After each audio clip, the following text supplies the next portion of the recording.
samedi 4 avril 2015. Cette semaine dans le grand show de l'info, Manuel Valls tente de rassurer son parti, le Parti Socialiste, traumatisé par la défaite des départementales du week-end dernier. Au Brésil, la baie de Rio reste très polluée à moins de 500 jours des Jeux Olympiques 2016. Enfin, comme chaque semaine, ce sera le rugby.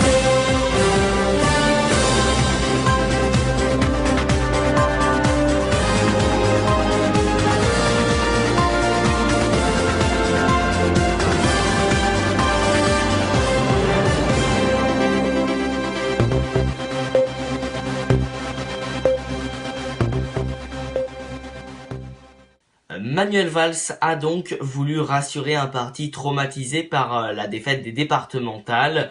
Il aurait dû être à Berlin avec François Hollande pour un conseil des ministres franco-allemands, mais 2 jours après la lourde défaite des départementales, Manuel Valls n'a pas vraiment eu autre choix mardi que de fêter à Paris son premier anniversaire à Matignon avec pour objectif de tenter de contenir une majorité divisée entre les frondeurs qui sont repartis à l'attaque et les loyalistes qui maintiennent la pression pour que le gouvernement poursuive les réformes. Récit d'une rude journée pour Manuel Valls.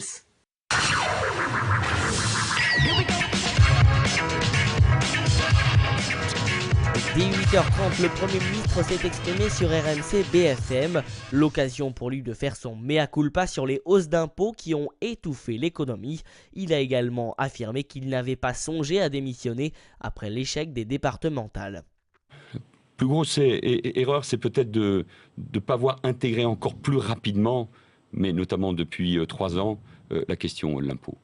Je pense que la hausse cumulée des impôts depuis des années, et la droite y a pris une part très importante, mais on crée un effet de ras-le-bol qui a étouffé l'économie française pour les entreprises et qui a mis très en colère les Français. C'est pourquoi nous sommes en train de corriger cette erreur.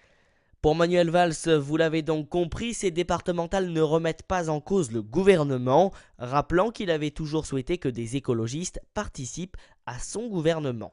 La place des écologistes, ceux donc, qui veulent gouverner, on est bien d'accord, dans les semaines, les jours qui viennent. Non, je ne fais pas d'annonce. En plus, nous devons en discuter évidemment avec le président de la République. Mais vous êtes favorable. On ne rentre pas au gouvernement comme ça. Non, mais d'accord. On peut le faire que s'il y a, et je reprends ce mot, un pacte entre les socialistes et les écologistes. Vous demandez ce... Le Premier ministre a donc choisi d'être omniprésent mardi à l'Assemblée pour être à l'écoute de la majorité après la défaite des départementales. Il est intervenu vers 12h30 à la fin de la réunion du groupe après avoir écouté les inquiétudes et doléances des députés qui accusaient le coup. Et pour le président de l'Assemblée, Claude Bartolone, l'heure est à la préparation du Congrès. On a un Congrès qui approche et s'il devait y avoir un Congrès qui donne l'image aux Français d'une division qui ne permettrait pas d'installer la confiance, on aura du mal à demander à d'autres forces politiques de venir nous rejoindre. Donc il y a une nécessité, je me répète, d'un rassemblement des socialistes. Manuel Valls, lui, a évoqué la tripartition, gauche, droite, Front National, dans le nouveau paysage politique et a invité les députés PS à repartir à la conquête de la confiance des Français. Se disant lucide sur l'état de la société, une abstention très forte, la défiance du politique, le chômage des impôts, le Premier ministre a déclaré « C'est à nous de porter le talisman de l'unité » avant de se projeter vers l'avenir en citant les 4 dossiers sur lesquels il veut s'investir personnellement: la citoyenneté, la ruralité, l'école et la laïcité. À 15h tapante, la coprésidente des Verts, Barbara Pompili, a posé à Manuel Valls la première question d'actualité sur le contenu du nouveau pacte majoritaire évoqué le matin même par le Premier ministre. Chahuté par les députés UMP, dopé par leur victoire électorale, Manuel Valls n'a pas répondu à la question de la députée de la Somme, mais a adressé un message très clair aux Verts: la place des écologistes est pleinement au gouvernement. Le tout sous le regard ironique de Marion Maréchal Le Pen, la députée FN du Vaucluse, qui prenait en note ses propos. En déplacement à Berlin, François Hollande a de son côté assuré que le cap des réformes serait tenu en France avec 2 priorités. Nous avons une responsabilité commune. La mienne, c'est de faire en sorte que la France réussisse, que la France puisse avancer dans la justice sociale et en même temps dans le progrès, c'est-à-dire la capacité pour les entreprises à créer des emplois. Mes deux priorités, c'est le soutien à l'investissement et la justice sociale en favorisant le travail. Et pendant que Manuel Valls quittait l'Assemblée, certains frondeurs restaient quant à eux au Palais Bourbon pour préparer le prochain congrès du PS à Poitiers. Eau sombre, bactéries et déchets flottants, la baie de Guanabara, qui doit accueillir les compétitions de voile pendant les Jeux Olympiques de 2016, reste très polluée malgré les promesses des organisateurs. Et à moins de 500 jours du lancement des Jeux, elle continue de susciter de vives critiques. La baie de Guanabara, une image de carte postale qui fait la renommée de Rio de Janeiro à travers le monde. Mais à y regarder de plus près, voici le triste visage qu'elle offre aujourd'hui. Des déchets par tonnes qui s'entassent dans les mangroves étoufflées ou flottant à la surface des lacs et rivières de toute la ville. Et bien évidemment une eau sombre qui vient s'échouer sur le sable. Mario Moscatelli est biologiste et depuis plus de 20 ans, il dénonce l'état critique de la baie. Encore un autre réservoir d'eau. En hélicoptère ou en bateau, il montre comment près de 70% des égouts de cette ville de plus de 6 millions d'habitants se déversent chaque seconde dans la baie. Il y a quelques mois, une super bactérie résistante à la plupart des antibiotiques avait été retrouvée, cette fois-ci tout près du site de compétition prévu pour les épreuves de voile. Au total, ce sont plus de 2 milliards de dollars qui ont été investis ces 20 dernières années pour dépolluer. Rio et les villes voisines traitent actuellement 49% des eaux qui se déversent dans la baie. C'est 4 fois plus qu'il y a 10 ans, mais les résultats restent encore trop maigres. C'est un crime. Quand vous avez de l'argent de si mal l'utiliser, et le programme de dépollution de la baie de Guanabara, c'est l'exemple même de l'impunité dont bénéficie le mauvais homme politique et le mauvais administrateur public.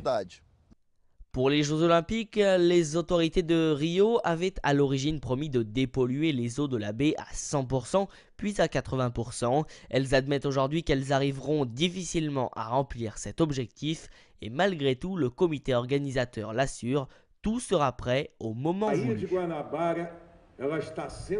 La baie de Guanabara est en cours de traitement. On aura un nouvel événement test en août et notre attente, et je suis confiant, c'est que la baie et ses eaux seront prêtes pour recevoir les athlètes du monde entier. L'an dernier, la ville organisait son premier événement test grandeur nature dans la baie. Un succès pour l'organisation, mais l'épreuve avait parfois offert un spectacle désolant aux plus des 320 sportifs en lice venus de quelques 35 pays. Pour ma première expérience à l'eau, j'ai vu flotter une grande chaise en bois. Ce n'est pas l'idéal et j'espère qu'ils vont améliorer la qualité de l'eau. Pas seulement pour les Jeux Olympiques, mais aussi pour le long terme.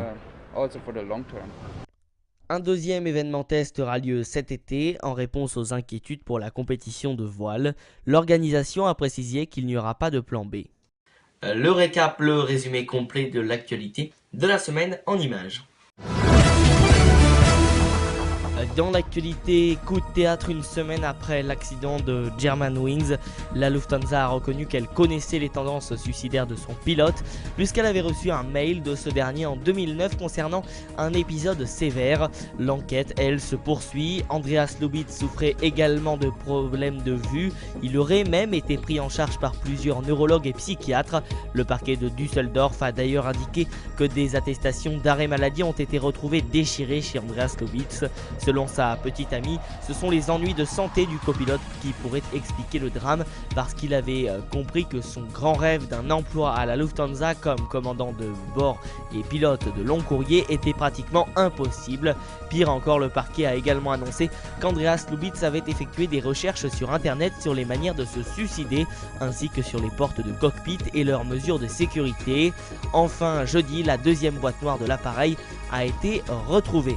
Les élections départementales et c'est le second tour qui avait lieu dimanche dernier. Même si près d'un Français sur deux a boudé les urnes le week-end dernier, la vague bleue a bien eu lieu lors du second tour des élections départementales. C'est donc l'union de la droite UMP-UDI Modem qui est arrivée en tête avec 27,7% des voix et qui a remporté 67 départements. Le Front National a obtenu 22,3% mais aucun département. Enfin, le Parti Socialiste et ses 15% conservent 34 départements. A noter que l'Essonne, le fief socialiste de Manuel Valls bascule à droite, tout comme la Corrèze ou encore le Nord. Et jeudi, 4 jours après la victoire de la droite, les départements devaient élire leur président. Sur les 101 départements, seulement 10 femmes ont été élues présidentes. Et parmi les surprises, on notera le départ de Jean-Michel Baillet dans le Tarn-et-Garonne qui a renoncé à son mandat après 30 ans de gouvernance. Difficile de savoir ce qu'il s'est vraiment passé à Lausanne pendant les négociations sur le nucléaire iranien entre diplomates européens et mondiaux. Au bout d'une semaine de discussion, un accord cadre a été trouvé et selon les premiers éléments, la capacité d'enrichissement d'uranium de l'Iran devra être réduite des 2/3 en échange d'une levée des sanctions qui pèsent sur le pays depuis une dizaine d'années. Un accord final est attendu pour le 30 juin prochain. L'élection présidentielle s'est finalement déroulée dans le calme au Nigeria sans que Boko Haram n'empêche le vote de se tenir. Le scrutin a quant à lui été remporté par Muhammadu Buhari contre le candidat sortant Jonathan. L'Union européenne l'a chaleureusement félicité pour sa victoire. Buhari, ancien général putschiste de 72 ans, avait mené une junte militaire de 1983 à 1985. Mauvaise nouvelle pour l'économie en France, c'est donc définitivement terminé pour le transporteur Maury Global, successeur de Maury Ducrot. Il n'a reçu aucune offre de reprise et la justice a prononcé ce mardi la liquidation judiciaire. Les 2150 salariés vont être licenciés. Enfin, on termine ce récap par Radio France et la grève reconduite jusqu'à mardi. La situation ne s'arrange donc pas non plus du côté de la maison de la radio où la grève a été reconduite pour le 15e jour consécutif. Si le mouvement devrait se prolonger au-delà de mardi, il serait ainsi le plus long que depuis 20 ans. Les salariés ont manifesté devant Matignon alors que Fleur Pellerin, elle, a convoqué une nouvelle fois cette semaine Mathieu Gallet, le président de Radio France, qui lui a présenté un plan pour Radio France et pour espérer stopper la grève. C'était le récap de la semaine, toute l'actualité résumée dans le... C'est la fin de cette édition, merci à tous et toutes de nous avoir suivis et rendez-vous samedi prochain sur radio-one.fr pour une nouvelle édition du Grand Show de l'Info. D'ici là, vos rendez-vous avec l'info sur Radio One, c'est demain, dimanche de 19h à 20h pour le Sunday Time. Excellente